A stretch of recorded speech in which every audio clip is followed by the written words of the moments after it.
Bonjour, bienvenue sur Tous en Cuisine avec Seb. On est encore au mois de janvier, donc on va faire un gratin d'œufs. Je vous avais dit des œufs au mois de janvier.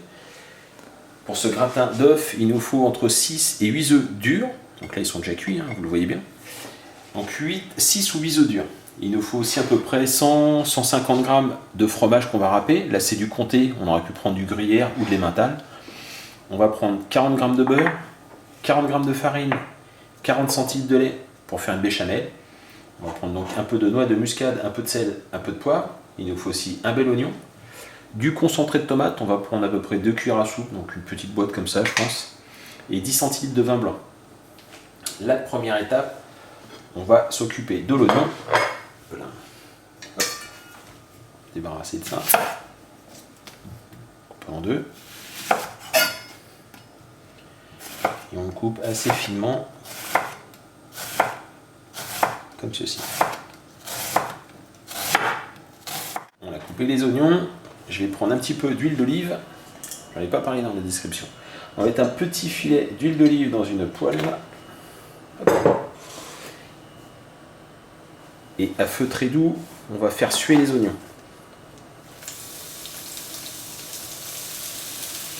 Voilà.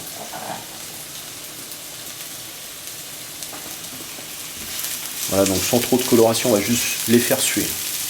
On a fait suer les petits oignons pendant 5 minutes. On va déglacer, on va poursuivre la cuisson même avec le vin blanc. Voilà. Je vais saler un petit peu.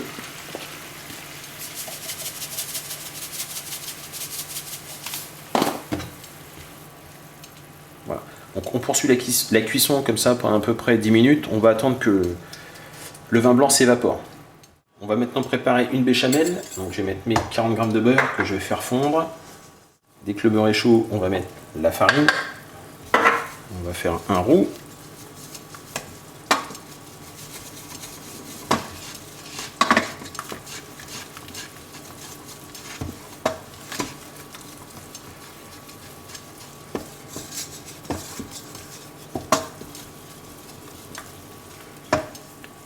Je vais poivrer.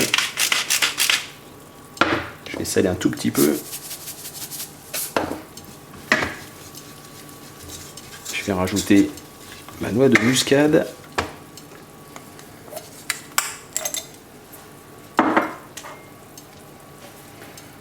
Petite pincée de noix de muscade. Alors moi je le mets tout le temps avant, je le mets pas à la fin. Hop là, pour pouvoir faire ça exactement. Pour pouvoir le récupérer une fois que j'ai fait tomber ma noix dedans.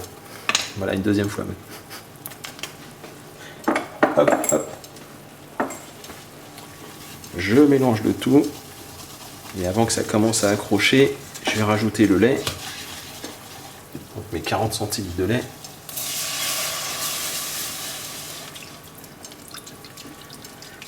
On mélange bien.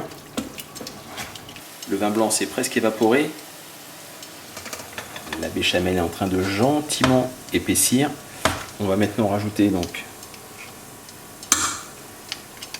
2 cuillerées de concentré de tomate. On mélange bien.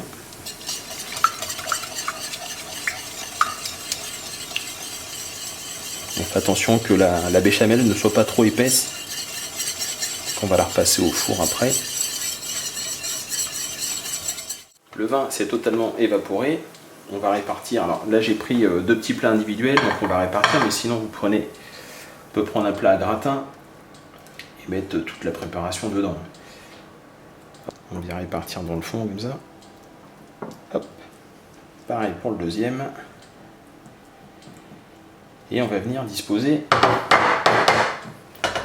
les œufs. Donc on prend les œufs durs, on va les couper en deux.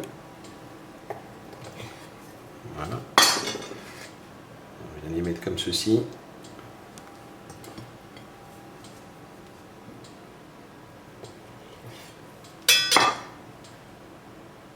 On a rangé les œufs.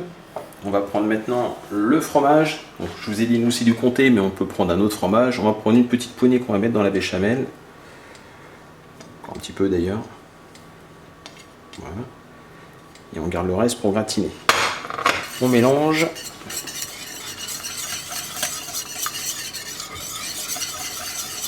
Et on va venir napper les œufs.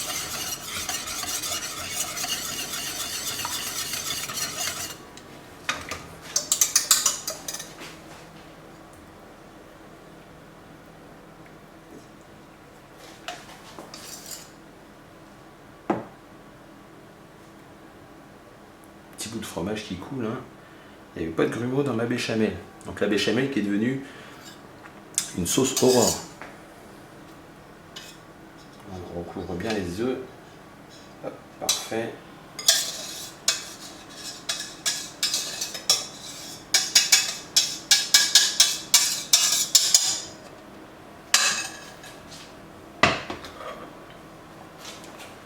On vient mettre un peu de fromage râpé au-dessus.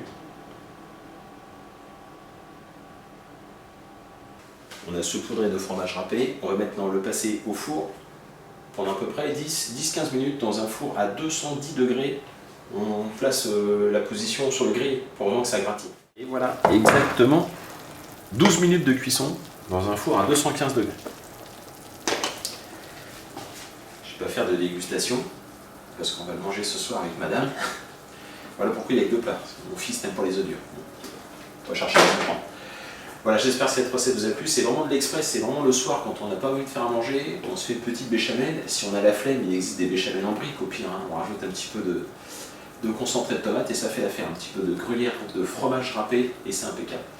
J'espère que cette recette vous a plu. N'hésitez pas à me laisser un pouce bleu, à me laisser un commentaire et à vous abonner si c'est la première fois que vous arrivez sur ma chaîne. Je vous remercie et je vous dis à très bientôt pour d'autres recettes. Au revoir.